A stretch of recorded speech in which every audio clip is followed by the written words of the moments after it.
Good morning दोस्तों।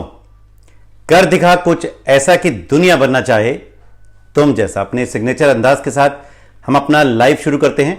और सबसे पहले उन सभी दोस्तों को तहे दिल से शुक्रिया अदा करते हैं जो हमारे साथ थे, हमारे साथ आपकी गुड विशेस थी। दोस्तों आप जानते हैं हाल ही में मैंने अपना सेकंड फॉरेन ट्रिप थाईलैंड से अचीव किया वेस्टीज के माध्यम से। ये ट्रिप एक अचीवमेंट है और आप सब लोगों का प्यार हमें मिलता रहा, इसके लिए तहे दिल से आप सभी का शुक्रिया। दोस्तों हम हमेशा लाइफ में जो चीज है ज्यादा चिंता करते हैं, जीवन में उतार चढ़ाव हमेशा लगे रहेंगे हमारे साथ। जीवन है तो उतार चढ़ाव है और ये उतार चढ़ाव हमेशा लगे रहेंगे, मगर कुछ लोग अपनी जिंदगी में इन उतार चढ़ाव के अपने साथ लगा लेते हैं।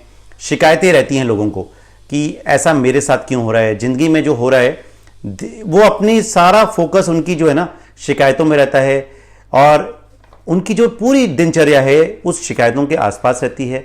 सोचते रहते हैं, अपनी जिम्मेदारियों को वो समझते नहीं है, उनको जिम्मेदारियां बोझ लगने लगती हैं। उमंगों को, जो उनकी जीवन में उमंगें होती हैं, उनको वो मार देते हैं।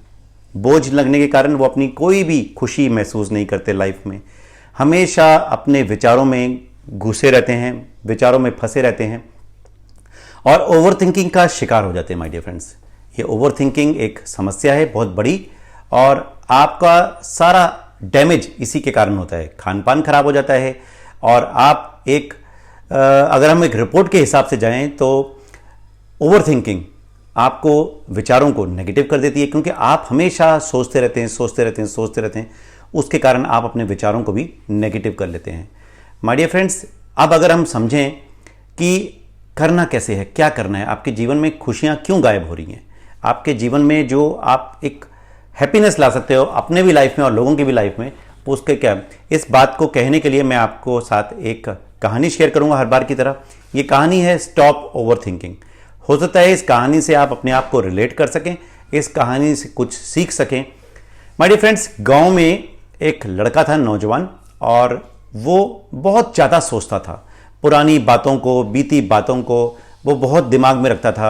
अक्सर कुछ भी घटना हो जाती थी उसके साथ, उसको बारे में सोचता रहता था। कोई उसको कुछ भी कह देता था तो उस चीज को वो सोचता रहता था सारा दिन कि इसने मेरे साथ ऐसा क्यों कह दिया, क्यों ये ऐसा मेरे साथ हुआ। और नतीजा क्या होता था, वो अपनी किस्मत को कोसता रहता था। मेरी किस्मत खराब है, इस बात को सोचता रहता था, किस्मत को करता रहता था। तो उसके होता क्या था, कोई भी काम वो ठीक तरह नहीं कर पाता था और ना ही लोगों के साथ उसके रिश्ते सही रहते थे। बहुत परेशान था और वो हर समय तनाव में रहता था, नेगेटिव हो गया था बहुत बुरी तरह। कुछ भी उसको लाइफ में अच्छा नहीं लग रहा था।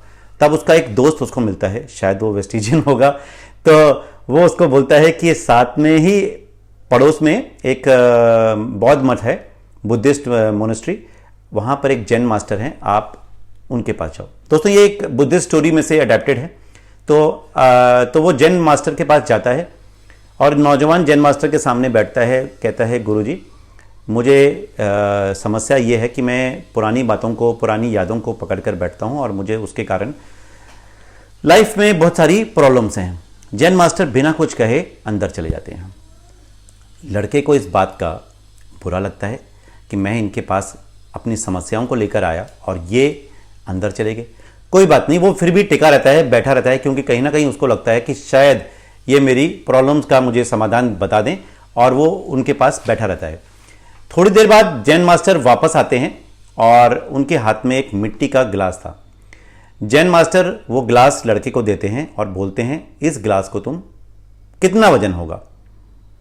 तो लड़का उस गिलास को उठाता है, कहता है सर ज़्यादा नहीं है, मैं अंदाज से बता सकता हूँ कि इसका वजन 250 ग्राम से ज़्यादा नहीं होगा।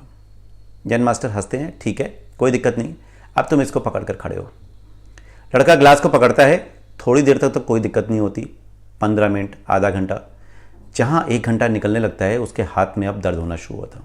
वो जैन मास्टर की तरफ देखता है, जैन मास्टर मुस्कुराते हुए कुछ नहीं बोलते और बोलते हैं पकड़े रहो, शांति से पकड़े रहो। ठीक है, लड़का पकड़े रहता है, घंटा निकल जाता है, 2 घंटे निकल जाते हैं, अब उसके हाथ दर्द करने लगे थे। वो जैन मास्टर की तरफ देखता है, मुस्कुराता है, सर दर्द बहुत हो रही है और अगर मैं इसको पकड़े रहूँगा तो भयंकर दर्द होगी। जैन मास्टर कहते हैं शाम तक अगर तुम इसको पकड़े रहोगे तो हो सकता है तुम्हारी मांसपेशियों में भी दर्द हो सकता है तुम्हारे हाथ सुन्न हो जाए और हो सकता है कि तुम हाथ चलने बंद हो जाए। अब जैन मास्टर उसको लड़के को पूछते हैं, ये बताओ मुझे कि तुम्हारे हाथ में दर्द क्यों हो रहा है। तो लड़का कहता है, सिंपल, मैंने इसको पकड़ा हुआ है, इसी कारण दर्द हो रहा है।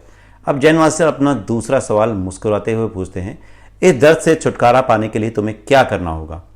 तो लड़का बोलता है, मास्टर मुझे कुछ नहीं करना, मुझे ये गिलास अगर आप परमिशन दे तो मैं नीचे रख देता हूँ। तो जैन मास्टर कहते हैं, ठीक है, ऐसा ही कर दो। लड़का जैसे ही गिलास नीचे रखता है उसको आराम महसूस होने लगता है। उसको लगता है कि जो दर्द उसको पकड़े रहने के कारण थी वो कहीं ना कहीं दूर हो रही है। जैन मास्टर मुस्कुराते हैं, कहते हैं, बेटा जीवन में भी जो भी परेशानी है, जो भी दिक्कतें हैं, वो इसीलिए है क्योंकि आपने अपनी पुरानी बातों को, पुरानी यादों को पकड़ के रखा हुआ है।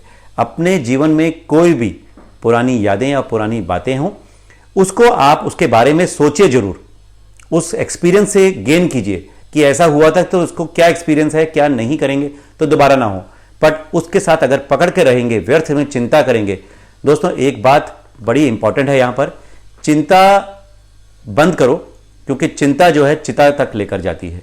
तो जैन मास्टर की बात का लड़के को बहुत असर हुआ। उम्मीद करूंगा इस कहानी से आपने भी कुछ सीखा होगा। एक अच्छी किताब आपके साथ शेयर करूंगा, डेल कार्नेगी की, how to stop worrying and start living. ये बहुत ही अच्छी किताब है, आपके भी काम आएगी। हमने इस किताब से बहुत सारी इंस्पिरेशन ली, कुछ टिप्स आपके साथ शेयर करेंगे, कुछ स्टेप्स शेयर करेंगे। अपने अधूरे काम को पूरा करें। कोई भी काम अगर आप करें उसको बीच रास्ते में मत छोड़िए। 3 से 5 साल लगातार कंसिस्टेंटली उसमें काम कीजिए। गिव अप करने की कभी मत सोचिए। अगर बेचैनी का समझें कि आप आज बेचैन हैं तो क्यों बेचैन हैं, क्यों परेशान हैं, उस परेशानी का कारण समझिए, वाई क्लियर कीजिए, उसका समाधान क्या है, किसके पास समाधान है, क्या करने से समाधान निकलेगा, क्या कोई मीटिंग ट्रेनिंग अटेंड करने से मुझे उसका समाधान मिलेगा, क्या किसी के साथ चलने से मुझे कोई समाधान मिलेगा। माय डियर फ्रेंड्स, ये सारा सॉल्यूशंस आपके पास हैं। तीसरा जो स्टेप आपको करना है, अपने गोल्स को विजुलाइज करें। जो जिंदगी में चाहते हैं उसको दिल से उसके साथ प्रेग्नेंट हो जाइए, मतलब उन विचारों को अपने अंदर डालिए और विजुलाइज कीजिए, अगर ये मुझे मिल जाए तो कैसा होगा। तो आप व्यर्थ चिंता नहीं करेंगे, आप फालतू सोचेंगे नहीं। चौथा जो स्टेप आपको करना है, stay connected to nature. My dear friend, जब मौका मिले, जैसे मौका मिले, जहां मौका मिले, थोड़ा सा ब्रेक लीजिए, थोड़ी सी शांति में बैठिए और नेचर के साथ कनेक्ट होइए। नेचर बहुत कुछ सिखाती है। नेचर के साथ कनेक्टेड रहेंगे, आप अपने आप को रिजुविनेट करेंगे, आप शांति महसूस करेंगे अपने अंदर। और fifth and most important, focus on current.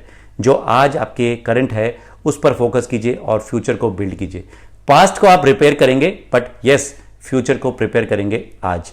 My dear friends, आज आपको स्टेप्स करने हैं। अपने जीवन का 80 to 90% टाइम आपको फोकस करना है अपॉर्चुनिटीज की तरफ, और कल जो हो गया, जो कल बीत गया, उसकी प्रॉब्लम्स पर फोकस नहीं करें।